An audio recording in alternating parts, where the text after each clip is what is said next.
चीन के इलाके में घुसकर भारत ने ललकारा है। और ऐसा हम इसलिए कह रहे हैं क्योंकि भारतीय नौसेना के 3 आधुनिक युद्धपोत साउथ चाइना सी में तैनात किए गए हैं।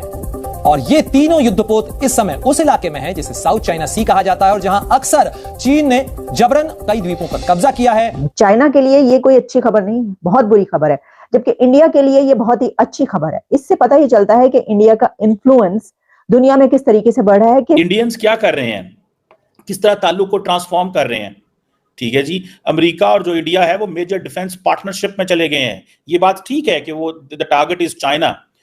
एशिया में बाद में चल के एक ही ताकत रह सकती है, चाइना हो या इंडिया, दोनों एक साथ नहीं रह सकते। ये इंडिया को भी पता चल चुका है। एक ही रहेगा, या तो इंडिया रहेगा चाइना रहेगा। और मैं आपको दावे के साथ कह सकता हूं कि चाइना नहीं रहेगा। इनको पता लग गया है कि चाइना के पेट पे लात कैसे मारनी है। चाइना नहीं पिट सकता। इंडिया 2020 में पिट चुका है इंडियन सोल्जर्स के हाथों। पूरी दुनिया को पता है चाइना में भी क्राइसिस चल रहे हैं। सुने ना चाइना पे इतनी जज्बात क्यों भर रहे हैं? चाइना में भी बहुत से क्राइसिस जन्म ले रहे हैं। चाइना को बहुत सी चीजों में इंडिया ने बीट भी कर लिया, हम क्यों नहीं मानते? अमेरिका जो है वो भारत को नेवल लॉजिस्टिक हब बनाने जा रहा है। भारत को नेवल लॉजिस्टिक हब बनाने जा रहा है। और हम क्या कर रहे हैं? हम कह रहे हैं कि नहीं, हंसा तोड़े ना कोई ताल्लुकात नहीं रख रहे हैं। चाइना को काउंटर करना शुरू करो। चाइना के कोई दोस्त थोड़ा ना दुनिया में, चाइना के गुलाम दुनिया भर में हैं। पाकिस्तान, मालदीव्स, है ना, ये सब चाइना के गुलाम हैं। भारत के दोस्त बहुत हैं, चाइना के गुलाम बहुत हैं। ये फर्क है चाइना और इंडिया में। जय हिंद दोस्तों, बहुत बड़ी खबर आज सुबह निकल के सामने आई जब ये पता चला भारतीय नेवी के आधिकारिक वेबसाइट से कि भारत सरकार के भारतीय नेवी के 3 डिस्ट्रॉयर, 3 वॉरशिप साउथ चाइना सी रीजन में गश्त लगा रहे। ये साउथ चाइना सी का दोस्तों वही रीजन है जहां पे चाइना कभी फिलीपींस को परेशान करता है, कभी ताइवान को परेशान करता है। ये जो क्षेत्रफल की दृष्टि से छोटे इधर के रीजन है, सिंगापुर टाइप के देश है, इंडोनेशिया, इन सबको जो है चाइना इसी साउथ चाइना सी रीजन में जो सी इलाका है यहीं पे परेशान करता है। भारत के 3 डिस्ट्रॉयर वहां पे पहुंच गए। ये तीनों डिस्ट्रॉयर इतने खतरनाक है दोस्तों कि नीचे जो पनडुब्बी है उनको भी खत्म कर सकते हैं और भारी से भारी मिसाइल को खत्म कर सकते हैं। और इवन दो एक बार को तो ये न्यूक्लियर वेपन्स को भी न्यूट्रलाइज कर सकते हैं।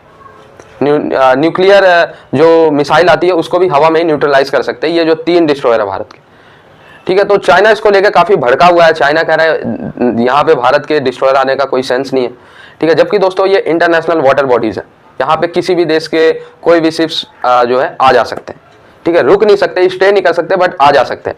जब चाइना हिंद महासागर रीजन से अपने डिस्ट्रॉयर गुजारता है तब तो भारत आपत्ति जताता है, तो कहते हैं हम अपना टेस्टिंग रीजन से आए हुए हैं, शोध कर रहे हैं। तो भारत भी शोध कर रहा है। फिर सिंगापुर पहुंचे हैं भारतीय नौसेना के 3 जहाज। चीन के नाक के नीचे तैनात नौसेना का पूर्वी बेड़ा। भारत ने दक्षिण चीन सागर में तैनात किया युद्धपोत। सिंगापुर की नौसेना ने तीनों युद्धपोतों का स्वागत किया है। इसमें यह भी बात कही जाती है कि क्योंकि अब ये बात हर कोई करता हुआ नजर आ रहा है कि अगली जो 2 बड़ी पावर्स हैं वो इंडिया और चाइना। तो चाइना तो पहले बहुत अच्छे से कोशिश कर रहा है, तो अब इंडिया काफी ऊपर आता हुआ नजर आ रहा है। तो आप समझते हैं कि ये भी एक बड़ी वजह है कि 2 नेक्स्ट पावर्स के बीच ये एक गेम है कि ठीक है, हम तुम्हें नहीं बनने देंगे और हम तुम्हें नहीं बनने देंगे। तो क्या चाइना का ये वजह भी हो सकती है? देखिए, 2005 के करीब, अराउंड 2005, अगर foreign affairs, foreign policy magazines वगैरह हम पढ़े तो एक बहस अमेरिका में और वेस्टर्न ममालिकों में ये चल रही, who is going to be the next challenger America का, इंडिया या China. So that was the presumption. But लेकिन उस जमाने में चाइना की 2 या 3 ट्रिलियन डॉलर की इकोनॉमी थी, लेकिन चाइना ने पिछले 15-20 साल में बहुत तेजी से इज नियरली 80% हो गई है अमेरिका का economy wise. So they have focused on America. तो मुझे लगता है कि अब जैसा कि फोरकास्ट हो रहा है ना कि हु विल बी, अब फॉर मिसाल के तौर पे गोल्डमैन सैक्स की रिपोर्ट आई कि 2075 में number 1 economy China, number 2 India, number 3 US. तो by 2035 US will become number 2 और फिर उनके अनकरीब इंडिया विल कैच अप। तो सारा वेस्ट की जो डोमिनेंस है globally depends on American economic and military power. अगर ये चाइना और इंडिया के पीछे हो जाएंगे तो यूरोप तो बिल्कुल थर्ड वर्ल्ड की तरह हो जाएगा। And the only way to prevent these 2 countries from going forward is to have a war between the 2। तो अगर चाइना और इंडिया खुदा ना खास्ता जंग लड़ लेते हैं, एक सीरियस किस्म की जंग, तो आप सोचिए किस तरह की कैजुअलिटीज, इनकी इकोनॉमिक बैकवर्ड हो जाए। दोनों मुल्क इकोनॉमिकली सफर करेंगे and they will become backward, and then ये सारे फोरकास्ट के the West will become behind, वो सारा खत्म हो जाएगा। तो डॉक्टर साहब, इसको हम एक बिगर गेम के तौर पर देख सकते हैं जो सिर्फ ताकतों की गेम नहीं, ये तो रीजन्स की गेम भी हो गई ना फिर, कि एक तरफ जो है वो कह रहा है कि मैं बनूंगा वो बनने के लिए, और फिर आप दो ऐसी बड़ी ताकतों को लड़ा दें ताकि आप बैठ के इसी तरीके से, जैसे आपने फिल्म का बताया, आप बैठ के तमाशा देखें और फिर आप जो है वो उसी तरीके से जो है वो रूल करते हैं। अच्छा, जरा पाकिस्तान की बात कर लें। इस सारे सिनेरियो में आपको पाकिस्तान कहाँ नजर आ रहा है? क्योंकि पाकिस्तान और चाइना की दोस्ती आप जानते हैं समंदरों से गहरी है, तो क्या ये जो है पहले तो अच्छा ये कहा जाता था कि चाइना इस्तेमाल करेगा पाकिस्तान को इंडिया के खिलाफ, इस तरह की बातें अक्सर होती रहती है ना कि जी ये हो जाएगा वो हो जाएगा, खतरा है। लेकिन हमने देखा कि चाइना तो खुद ही जो है वो ये करता हुआ, तो कैसे देख रहे हैं आप? मतलब ये इंडिया की डिफेंस पॉलिसी भी कहती है ना कि टू फ्रंट्स एंड 2.5 फ्रंट्स की जो बात करते हैं कि अगर हमला अगर हुआ इंडिया पे तो दोनों फ्रंट्स पे दोनों मुल्क करेंगे और फिर इंडिया में इंटरनली इंसर्जेंसी हो जाएगी, खासतौर से कश्मीर को लेकर, तो उसको वो 2.5 फ्रंट्स की बात कहते हैं।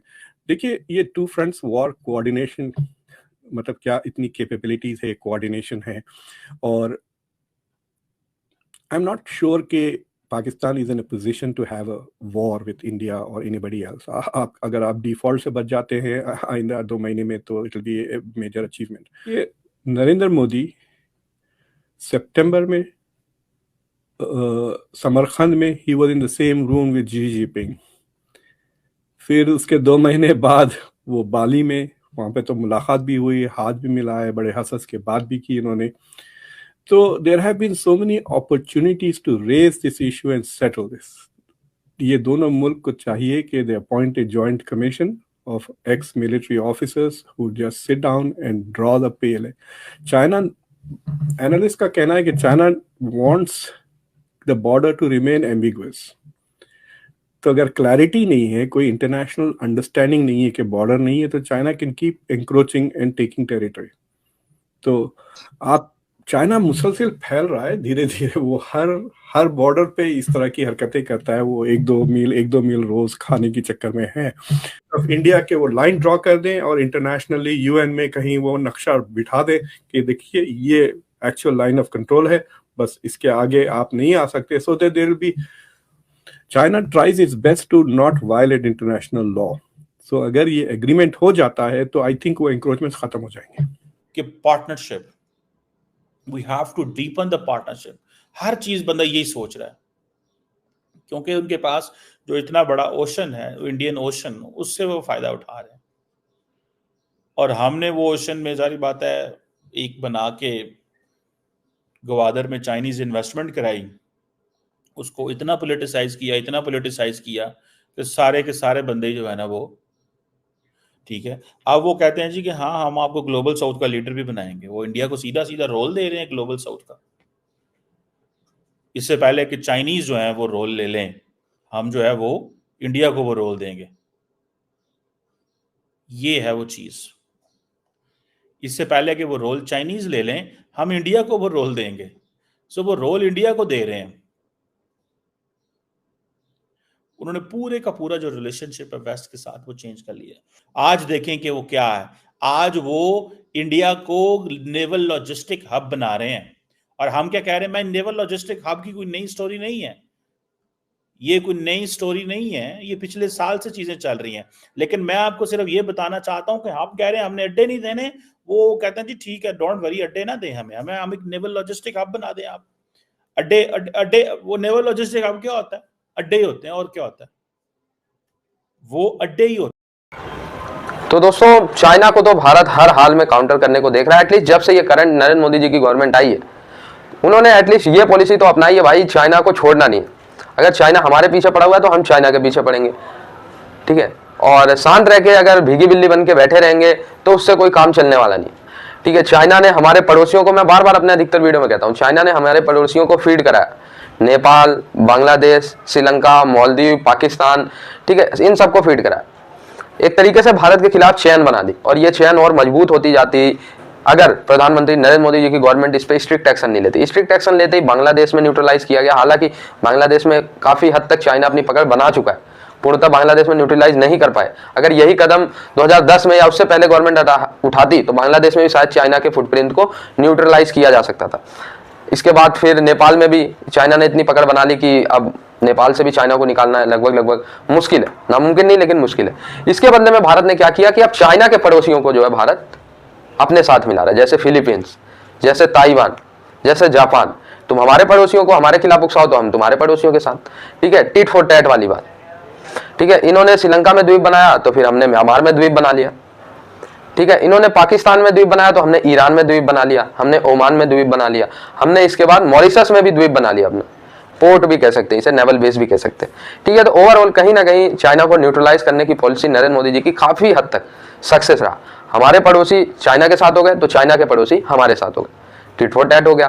तो अगर ये हम नहीं करते तो आज सोचिए आप लोग कि भारत कितना आइसोलेट होता चाइना के खिलाफ, सोच सकते हैं आप लोग। जुड़े रहे ऐसी वीडियोस के लिए, तब तक के लिए धन्यवाद, जय हिंद।